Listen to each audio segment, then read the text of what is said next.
Have you ever watched a video essay and felt a sudden emotional punch? Or listened to a podcast that felt like a friend whispering a secret? That feeling isn't magic, it's design. It's called multimodal storytelling. A multimodal text is simply one that combines two or more modes of communication. Think linguistic, your words, visual, the images, and audio, the music and sound effects. When these modes work together, they create a meaning that's far more powerful than anyone could alone. Imagine a fast-paced city montage. Now add a sad violin track. The entire meaning changes. The modes are talking to each other. In a podcast, the absence of visuals makes it incredibly intimate. The audience focuses only on your voice, your persona. But a video essay is a visual argument. It's not just a slideshow.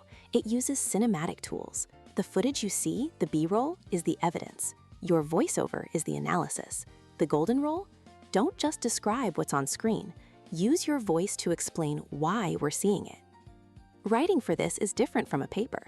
You have to write for the ear. Use shorter sentences. A great tip is the breath test. If you can't say a sentence in one breath, it's too long. And sound is your secret weapon. The soundscape, from the subtle creak of a door to the background hum of a city, makes the world feel real and directs the audience's emotions.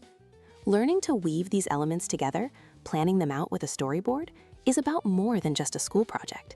It's the new literacy. You're moving from being a passive consumer of digital culture to an active creator. You're becoming a digital author with a voice that can finally reach the world.